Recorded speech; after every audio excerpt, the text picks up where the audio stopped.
At my HOA's annual block party in Sunnyvale Estates, the one Karen Whitaker called her retirement send-off. Everyone raised plastic cups of lukewarm lemonade, laughing and calling me the model resident. But when Karen grabbed the microphone from the rented podium, pointed straight at me in my crisp navy blouse, and said, "Rachel, you owe this community everything," I smiled sweetly, pulled out the thick manila folder stamped IRS criminal investigation, and replied, "The Federal Tax Service says otherwise, Karen, and every word I'm about to say is the result of 4 months of digging 2 decades of your little fines and an entire adulthood manipulated by an imaginary debt that never existed." My name is Rachel Harper, 35, senior tax manager at a mid-size firm in Denver, owner of the corner lot with a mountain view patio and a savings account that no longer makes me flinch every time a mail comes. I live alone by choice, my days, time to the minute, just the way I like them. But every time my phone buzzes with another urgent HOA notice from Karen, that carefully built piece shatters like cheap vinyl siding. For 13 years straight, I've been funding Karen's vision of suburban perfection. Special assessments for community beautification that somehow always landed on my driveway, fines for grass half an inch too long, even when I measure it twice, and voluntary contributions to the reserve fund that Karen insisted was the least I could do after she sacrificed her best years keeping this place from becoming a trailer park. The truth? I barely saw her during those supposed sacrificial years. Karen worked part-time at the country club, pulling decent tips, but always complaining she was broke from carrying the whole neighborhood. She seized control of the HOA board 8 months after my father died in a trucking accident when I was 22 and the house passed to me. While I grieved, she rewrote the covenants, tightened the rules, and rewrote the narrative of Sunnyvale Estates. "You know how expensive it is to keep teenagers from spray painting mailboxes," she'd tell anyone within earshot, usually after her 3rd glass of Chardonnay at board meetings. What she never mentioned was the academic scholarship that covered my college, the night shift job. I took a 20 lying about my experience to stock shelves at the big box store 6 blocks away, or how I bought my own lawnmower from Craigslist and mowed every Saturday before dawn so the fines would stop. My mother never contradicted her. Mom developed this glazed stare whenever Karen brought up community standards, nodding along like a bobblehead on a dashboard. Sometimes I'd catch Mom staring at Dad's old photo on the mantle, the one Karen relocated to the community storage shed a year after taking over, and I'd see a flicker of the woman she used to be. Then Karen would snap, "Sandra, focus," and Mom would snap back into the compliant shadow she'd become. The payment started small, $20 here, $50 there, just until the next reserve audit Karen would coo. The audit never came, but the invoices did. They exploded when I got my CPA license. Suddenly, I wasn't just the grieving daughter who owed the HOA. I was the daughter with money who owed the HO. It must be nice having that fancy downtown job, she'd say at every potluck eyeing my new patio furniture. Some of us sacrificed our social lives enforcing rules so other people's kids could live in paradise. Other people's kids. 24 years later, I was still other people's kids. I kept a spreadsheet, of course, my little accountant habit. Over the last 5 years alone, I'd handed over $37,000, not loans, not gifts, but payments on a debt Karen insisted I owed, but could never quite specify. Upholding standards, keeping the property values from tanking, preventing chaos. She'd list when pressed. "You think that comes free?" I'd bite my tongue, remembering the warning letter for my American flag being too political, the fine for my bird feeder being gaudy, the assessment for the community pool I never used. But I kept paying, partly out of concern for Mom, mostly out of that same misguided hope that one day it would be enough, that one day the ledger would balance. I should have known better. Karens like Whitaker don't forgive debts. They compound them with late fees and petty spite. The retirement gala was held at the community pavilion. Karen had insisted on the venue. None of that fancy downtown catering, though I knew she expected me to cover the shortfall. 63 years old and finally stepping down as president after 24 iron-fisted years. She'd invited every homeowner who'd ever nodded at her complaints or laughed at her jokes about ugly lawns. I arrived at 6:30 in a conservative dress that screamed responsible taxpayer. Mom hugged me at the entrance, whispering, "Thank you for coming," as if my attendance was optional. Karen barely acknowledged me, too busy holding court near the rented bar with her bored cronies.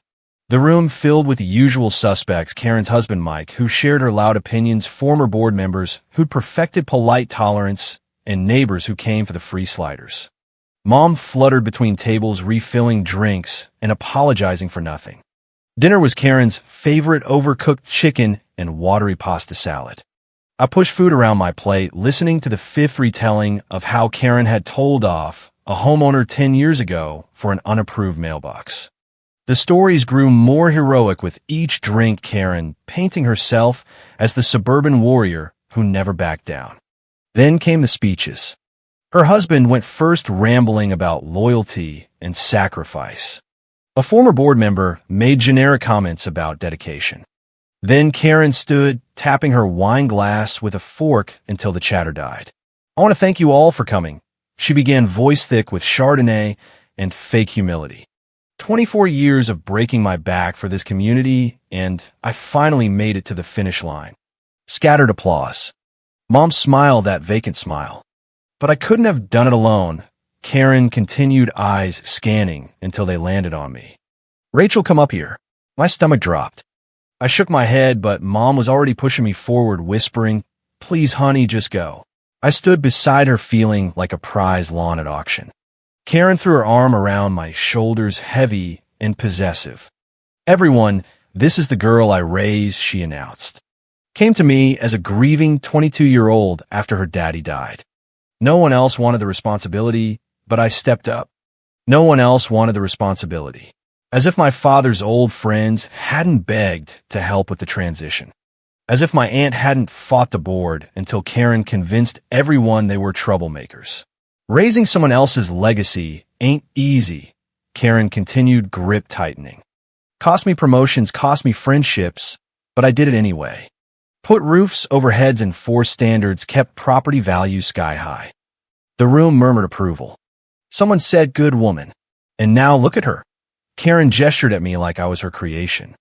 "Big shot tax manager, fancy patio, probably makes more in a month than I made enforcing rules all year."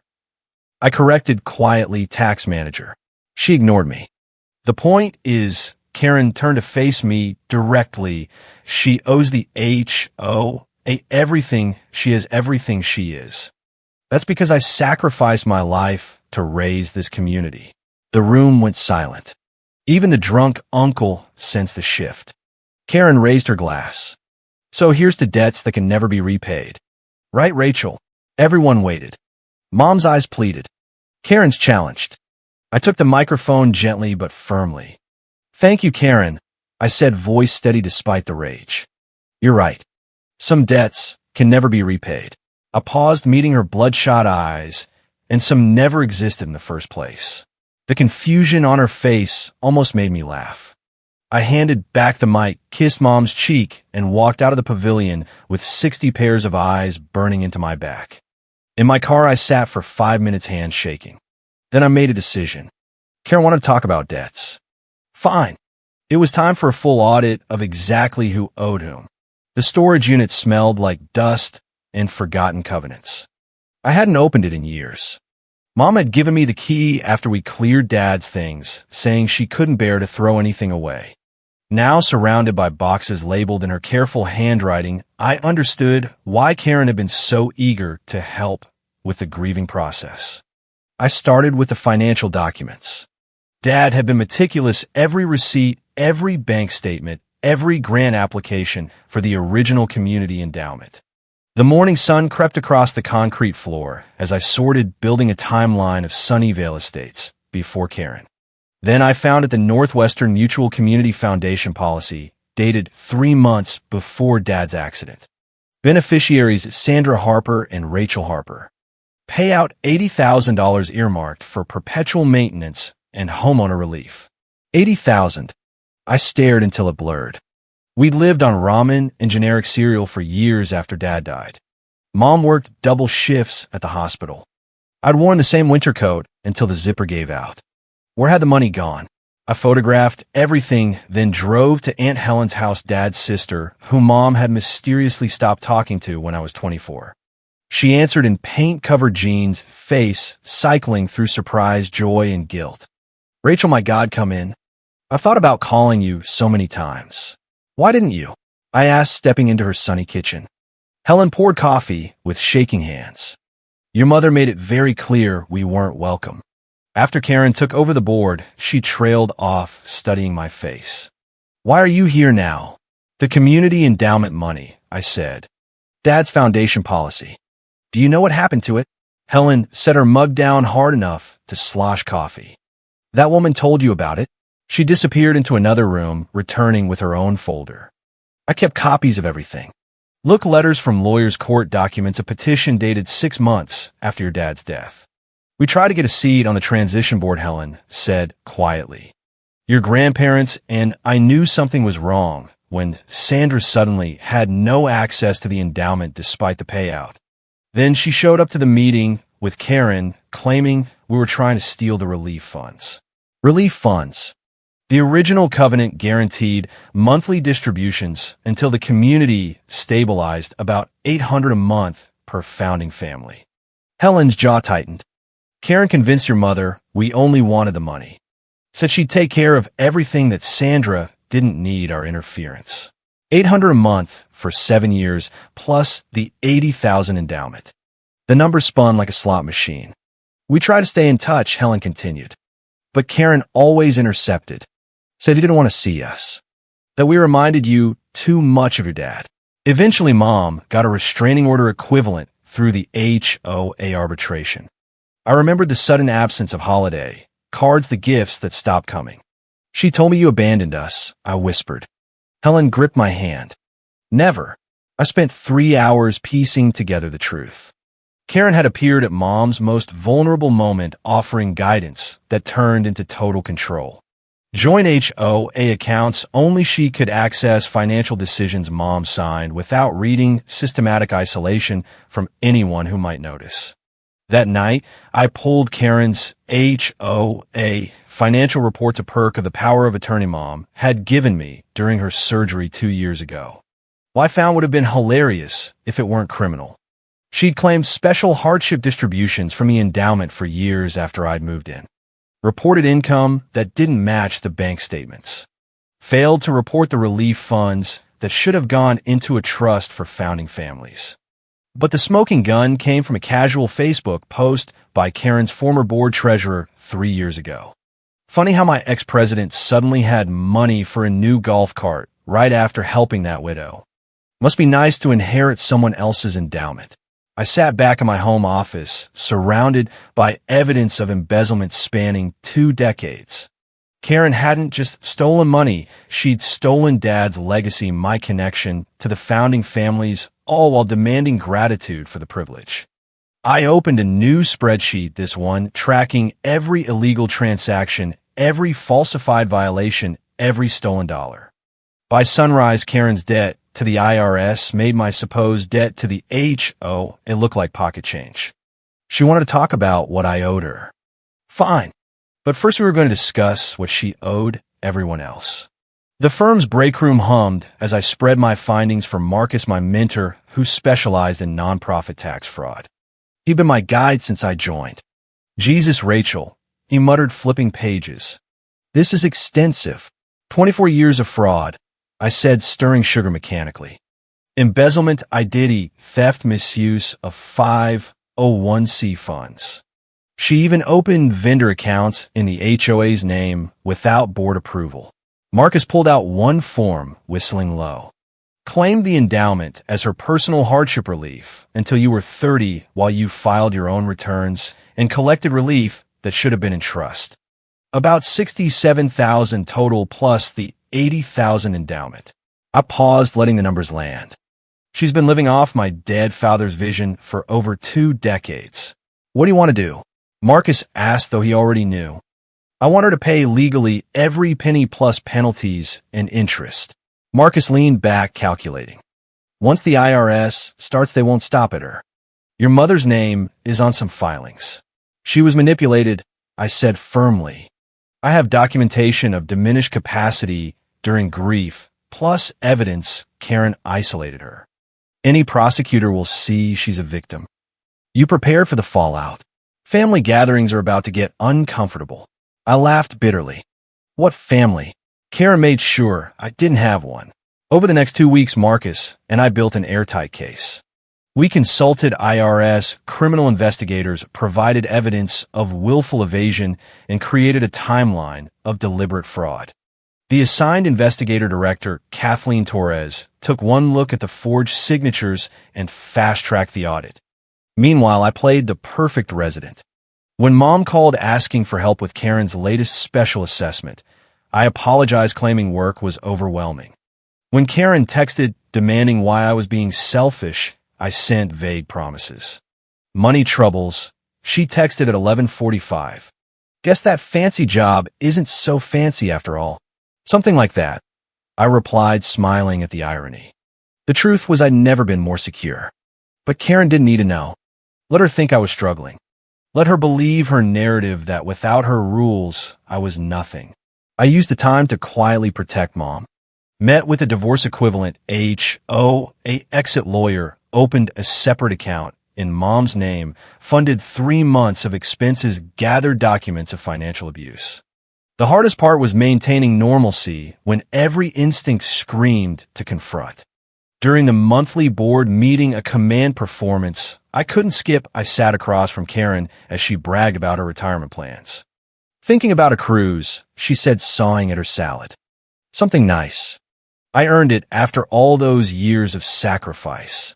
That sounds expensive, Mom ventured quietly. Karen's fork clattered. What's money compared to what I gave up? She looked at me. Rachel knows what real sacrifice looks like now that she's out in the real world. I smiled pleasantly. You're right, Karen. I'm learning so much about sacrifice and debt, more than you can imagine. She mistook my calm for submission, launching into another story about how hard she'd worked. I nodded, mentally calculating her federal prison time. 3 weeks after the gala, director Torres called. We're ready. Evidence is overwhelming. Official notice goes out Monday. One favor, I said. Can you hold until the following Saturday? I want Mom somewhere safe when she gets the news. Friday at latest, she agreed. But given the scope, we're recommending criminal charges. Your HOA president is looking at serious jail time. Perfect, I thought, but didn't say. Instead, I thanked her and began planning Karen's second retirement party, one where the guest of honor would finally pay. The moment I stopped the automatic voluntary transfers, Karen's true nature uncoiled like a garden snake spotting a bare ankle. It started with passive-aggressive emails that escalated to outright threats. Your mother is crying because we can't afford the new flower beds, she emailed Tuesday morning. Hope you're enjoying your fancy coffee while the community starves. I screenshot everything, building my evidence pile. Mom called an hour later, voice trembling. Honey, I'm so sorry. Karen says you're having financial troubles. Are you okay? I'm fine, Mom, I said carefully. Work's just overwhelming. I'm catching up on things. In the background, I heard Karen coaching. Tell her about the pavilion repairs. Mom, can you meet me for lunch tomorrow? Just you. I don't know if Karen. Tell her you're going grocery shopping. I'll pick you up at the Walmart on Sheridan at noon. She agreed reluctantly. When I picked her up, she looked smaller wearing the coat I'd bought 3 years ago, now hanging loose. You've lost weight, I said, pulling into a quiet cafe. Karen says I look better thin. Mom replied automatically, then caught herself. I mean, I've been trying to eat healthier. Over soup she barely touched, I probed gently. Mom, are you happy? Her hands fluttered to her HOA ID badge, twisting nervously. Karen's just stressed about retirement. She worked so hard all those years. Raising the community? I supplied. She nodded. Exactly. She gave up so much. Mom, what happened to Dad's endowment? The color drained from her face. Karen handled all that. She said it wasn't much after setup costs. $80,000 isn't much? Her spoon clattered. What? I pulled out the policy, watching her crumble as she read. 24 years of lies unraveling in one moment. She said there's only $10,000, Mom whispered. Said it barely covered the funeral and your school supplies. What about the monthly relief funds? You're what? By the time I explained the stolen endowment, the falsified reports, the vendor accounts in Karen's name, Mom was sobbing in her napkin, other diners politely looking away. I need to ask something difficult, I said, taking her hand. Did you know about any of this? No, the word exploded. Rachel, I swear she did all the finances, said it was too complicated for me, that I should focus on grieving. I believed her. Mom had many faults, but she was a terrible liar. I've been so stupid, she continued. Your Aunt Helen tried to warn me. Your grandparents begged me to wait before signing anything, but Karen was so kind at first, so understanding. Predators usually are, I said. That's how they hunt. That evening, Karen's emails grew hostile. Your mother told me about your little lunch date, filling her head with poison. That's low even for an ungrateful resident like you. Then, I know what you're doing. You think you're smart? I've been running HOAs since before you were born. And finally, at 2:13 a.m., you owe the HOA everything. Without me, you'd have been foreclosed on. I'll make sure everyone knows what kind of person you really are. I forwarded everything to Director Torres and my lawyer.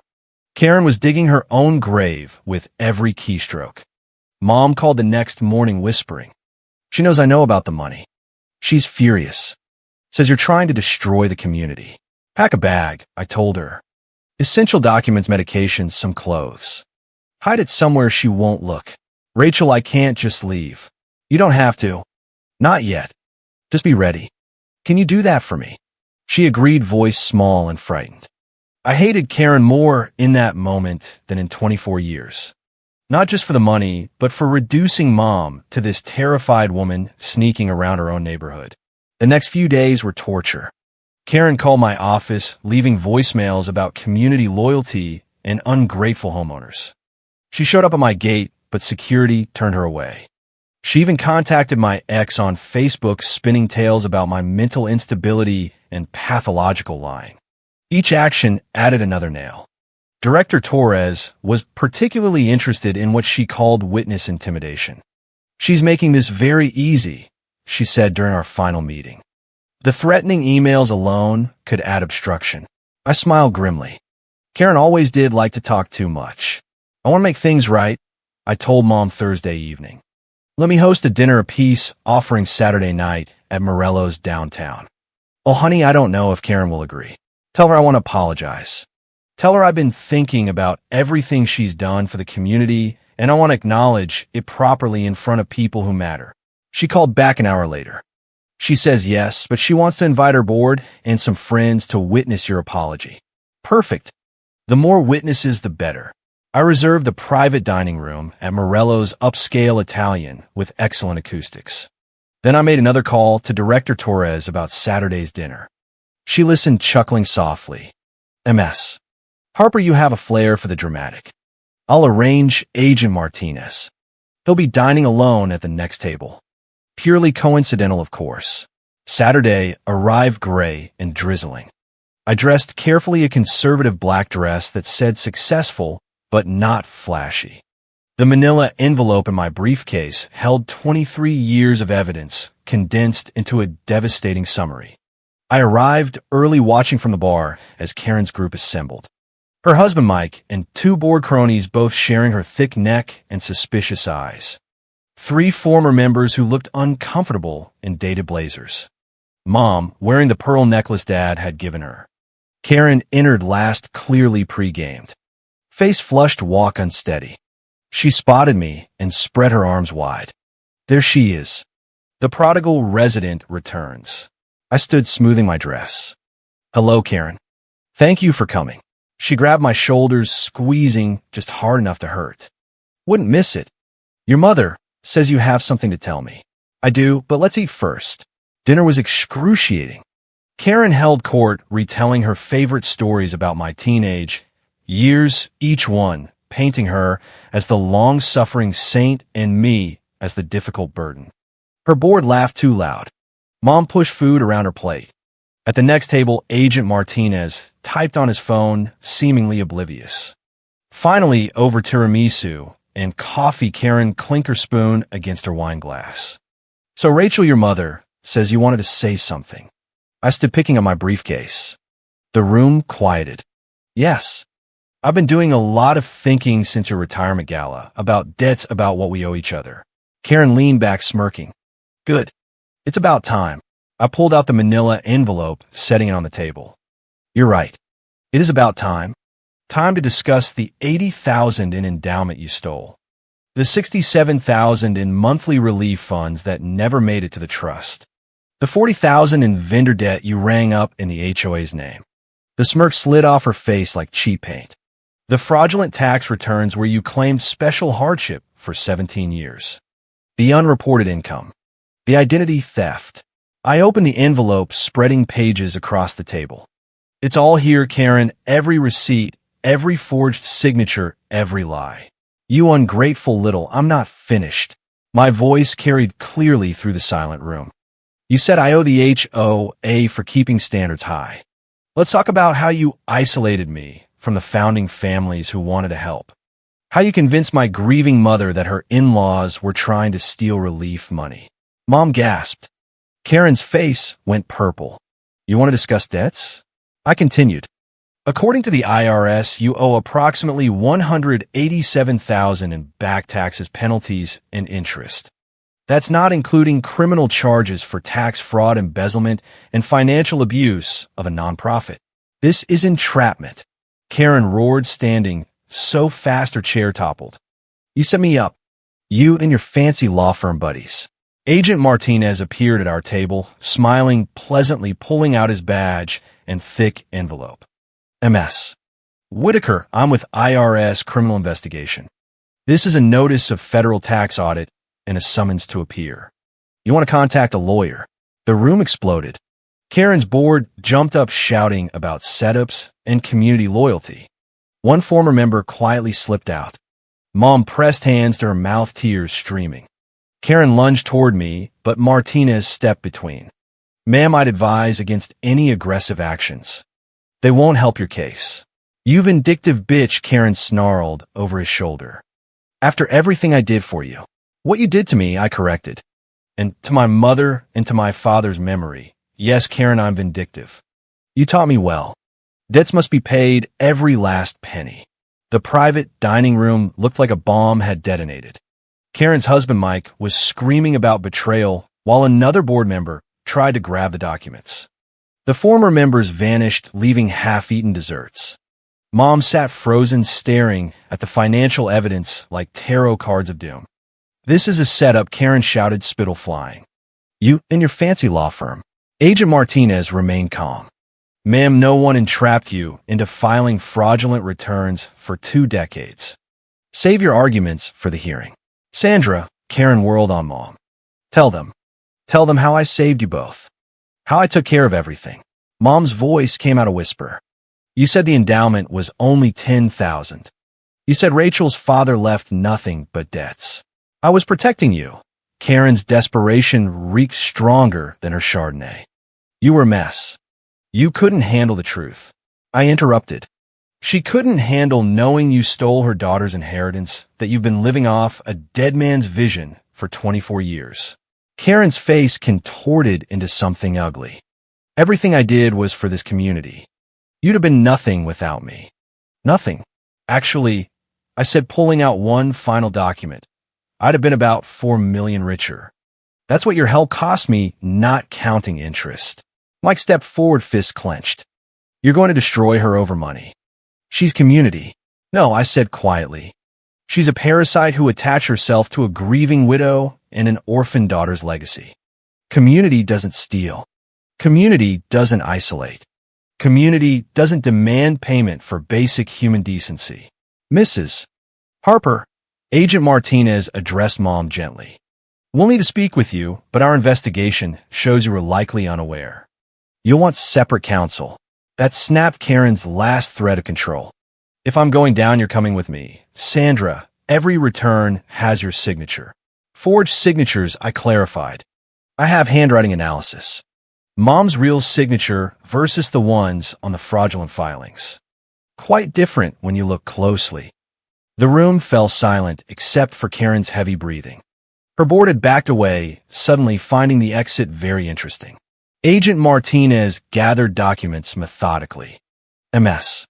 Whitaker, you have 30 days to respond to the audit notice. Criminal charges will be filed separately. I'd strongly advise legal representation immediately. Karen looked around, wildly searching for allies and finding none. Her gaze landed on me with pure hatred. You planned this whole thing, the gala, the dinner, everything. You've been planning for months. For months, actually, I confirmed. Ever since you stood up at your party and announced I owed a debt that could never be repaid. You were right about one thing, Karen, some debts can't be repaid. Like stealing a community's endowment, like destroying founding families, like 24 years of lies. Rachel, Mom finally spoke, voice stronger than I'd heard in years. Is there really that much money she took? I knelt beside her, taking her trembling hands. Dad left $80,000 in endowment. You were supposed to get monthly relief too, plus mine, until the community stabilized. Karen took all of it. She pulled her hands free to cover her face. My God, all those years scraping by. And she had that money. Invested it, I said. In her golf carts, her cruises, her retirement account, while we ate ramen and you wore shoes with holes. Karen made one last attempt. Sandra, baby, don't listen. She's twisting everything. You know me. You know I love the community. Mom stood slowly, removing her HOA board pin with shaking fingers. She walked to Karen, looked her in the eye, and dropped the pin in her wine glass. The only thing I know, she said quietly, is that you stole my daughter's future and made her thank you for it. Get out. This is a setup. Karen grabbed for Mom's arm, but Martinez intercepted. Ma'am, it's time to go. Any contact with potential witnesses could be considered intimidation. They escorted Karen out, still ranting about ungrateful residents and conspiracies. Her board slunk after her avoiding eye contact with ICE. The dining room emptied until only Mom and I remained among abandoned desserts and scattered evidence. What happens now? She asked, sinking back into her chair. The IRS will freeze her accounts during the investigation. Criminal charges will follow. She's looking at significant jail time for tax fraud alone plus embezzlement. And us. I squeezed her shoulder. You'll stay with me while we sort out the HOA exit. I've already talked to a lawyer. With evidence of financial abuse, you should keep the house and get a fair settlement. She laughed bitterly. Fair? After 24 years? What's fair? Justice, I said. Finally, the federal courthouse in downtown Denver stood like a monument to consequences. 6 weeks after the dinner at Morello's, I watched Karen shuffle into the building in an ill-fitting suit flanked by a public defender who looked barely out of law school.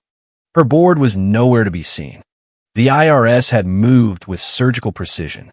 Karen's accounts frozen within days. Her retirement benefits suspended. Criminal charges came down like dominoes: tax evasion, embezzlement, financial abuse of nonprofit wire fraud. Each count carried years. Mom had filed for formal separation from the board the day after our dinner, using the lawyer I recommended. With Karen's assets frozen and crimes documented, proceedings moved swiftly. She kept the house, what little legitimate savings remained, and most importantly, her dignity. $60,000 in restitution to the estate of Michael Harper, the judge read. $47,000 in back taxes, penalties, and interest, bringing the total to approximately $187,000 owed to the Internal Revenue Service. Karen's face was gray, defeated. The woman who'd spent 24 years talking about what others owed the community was finally presented with her own bill. I testified, once laying out the paper trail with clinical precision. Karen's lawyer tried to paint me as a vindictive resident, but the evidence spoke louder: forged signatures, falsified distributions, stolen endowment. The jury deliberated less than 2 hours. Guilty on all counts. 7 years in federal prison with supervised release after. Karen would be 70 when she got out. Her retirement funds decimated by restitution, her reputation destroyed as they led her away in handcuffs. She turned to look at me one last time. I expected rage, but saw only the hollow eyes of a woman who'd finally run out of people to blame. Mom moved in with me temporarily while she rebuilt. We spent evenings going through photo albums, rediscovering the founding families Karen had tried to erase. She reconnected with Aunt Helen, apologizing through tears for decades of silence. Dad's family welcomed her back like a lost neighbor returning home.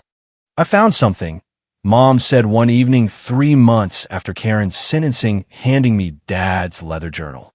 His handwriting filled the pages. The last entry dated a week before his accident. "Set up Rachel's community trust today. Increased endowment to ensure Sandra and our girl will be okay if anything happens. A founder's job is to protect the neighborhood even when he's gone." I traced his words with shaking fingers. Karen had stolen more than money.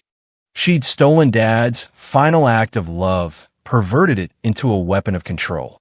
"Your father would be proud," Mom said softly. "You fought for what was right. I fought for what was mine," I corrected. "And yours." We held a small ceremony at Dad's grave.